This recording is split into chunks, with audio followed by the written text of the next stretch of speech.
these are the main ingredients, guys. We have onion, bawang, dalawang itlog, isang 1/4 ito or at saka haluan natin sardinas, plus mayroon tayong chicken breast na ihalo natin sa ating pancit bihon. Yan ang magiging vlog natin for today's video.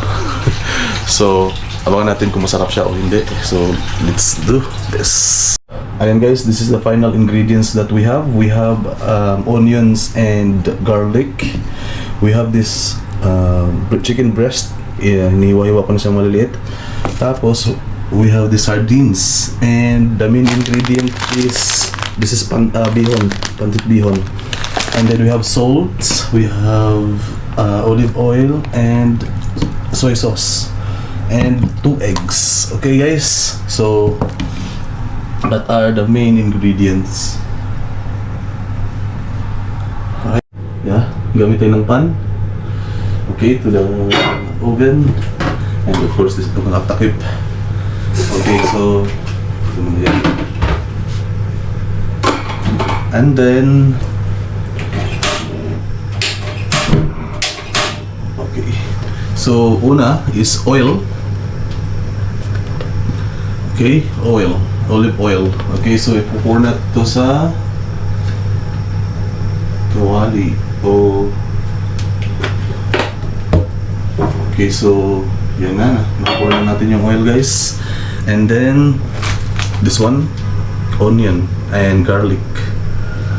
So lulunod natin to siya dito.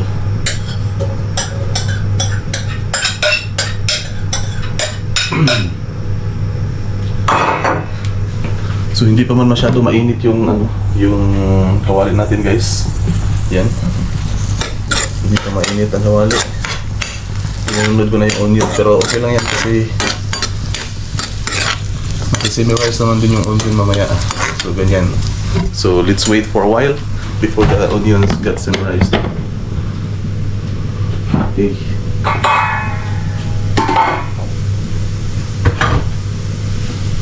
Next. So guys, gagamit tayo ng ng mineral water, no? Okay, so ito yan. Purified drinking water. So gagamitan natin siya para hindi masisira yung siya natin sa tubig, kasi minsan ang tubig dito guys ay medyo may kalawang. Kaya gagamit tayo ng purified drinking water dito. Okay, so lunod na natin to guys. Since nasi-simmer naman na yung so lunod natin. So yun.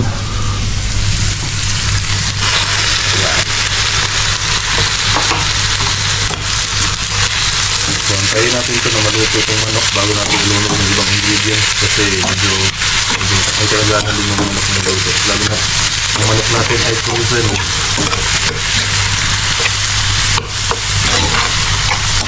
That is a closer look guys.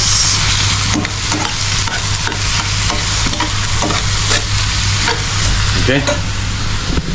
Okay. Tatakpan na natin siya. Tanggalin natin itong takpan natin siya, and we will wait until the chicken is cooked. Okay guys, so para mabilis lumambot yung yung bihon, kasi konti lang yung oras natin guys. So natin siya sa tubig, ibabad natin sa tubig para mabilis lang siyang lumambot. Yeah, into the bowl. Oops, medyo marami yata to. So ito na yan siya guys, nakababa na siya sa tubig, and let's see kung medyo makapal kasi yung texture ng ng bihon. So ibabad lang natin sa tubig ng konti bago natin isalang dun sa ito yung tinapay na gagawin natin instead of rice, ito yun. So ipipreheat natin to sa air fryer guys, okay? So dito natin siya i-preheat. Lagyan natin to dito, air fryer. It's cooked. Lagyan ko na siya ng tubig guys. Ito na yun. And kumukulo na siya. So hayaan ko lang siya kumulo ng konti at bago ko ilunod yung bihon. So antayin na lang natin yung susunod na gagawin ko pa. Okay? Sige, see you. pancit bihon. Okay, so ilulunod na natin to and to the pan. So buksan natin. Yan, ganyan na siya guys. So ilulunod natin siya ng paunti-unti. Okay, ano lang natin to. Ganyan. Mainit kasi. Masingot niya yung sabaw guys. Bago natin ilunod yung ibang ingredients. So ganyan yung itsura niya guys. Takpan lang natin siya para masingot niya yung sabaw niya. Okay.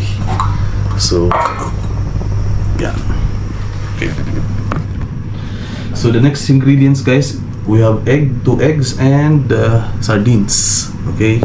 So ilulunod natin to. So this is improvised pancit. Okay, see you. So ito na. Medyo ano na yung guys, nagsisim na siya. So ito na yung guys, oh. So ilulunod na natin yung ibang ingredients. Unahin natin yung sardinas. Okay, so para hindi siya sardinas muna. Okay, so ito na yung sardinas guys. Ilulunod natin siya sa pan. Okay, ito. Yeah. Okay, so nalunod natin yung sardinas guys. Halu-haluan lang natin siya ng konti para hindi mabaano yung isda. Hindi siya magkahiwa-hiwalay. So ito yun guys, may chicken breasts, sardines, at lalagyan natin siya mamaya ng itlog. Tingnan natin kung anong lasa niya. This is my first time to do this guys, and hopefully wala tayong ibang maulam ngayon guys, kaya just improvise things, no? Hindi natin hawak yung budget natin. So patatapusan na at medyo malapit na rin yung sahuran. So ito muna yung ulamin natin, no? Yan. So konti pa, tapos itlog na naman mamaya. Okay. So ito na guys, ilulunod natin yung itlog. 2 eggs. So sana masarap siya, no? Good luck to me. This is my first time to do this, and hopefully it is successful. Okay. So to the pan. Okay. See. Yan. Sana malasa siya guys. Okay. See ya.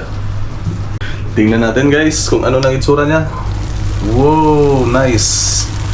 So this is the egg with pancit and sardines with chicken breasts. Is it nice? I don't know. Okay, let's. Okay guys, so isasalang na natin yung ating pancit. So this is it guys. This is the one that I cooked today, and I hope that it will be. Look at this guys. So marami siya, no? So maglagay tayo sa isang pancit, sa isang bowl. So ito yung bowl natin guys, ilalagay natin siya sa bowl. Na-overcook yata yung egg, So pancit na may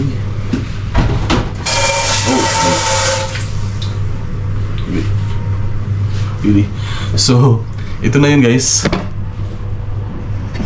This is a closer look. Pancit na may itlog at sardinas na may chicken breasts. I hope it. So let's eat guys. We have this one. This is banana shake with our pancit. Main dish today, pancit with chicken breast with sardines and egg. And of course pancit canton. Pancit bihon. Okay, and we have 2 bread here. 3. There are 3 breads here. Buen appetit. Thank you, Lord. Try to eat our cooked dish today. Ready? This one with egg.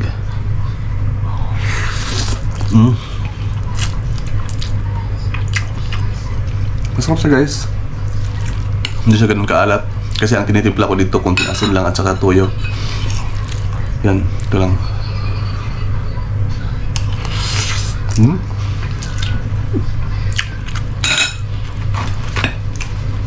Two bread.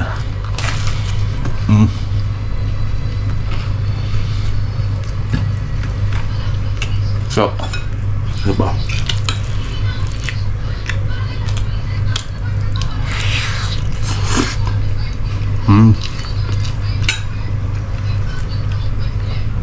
Hindi mo natin na malanasik.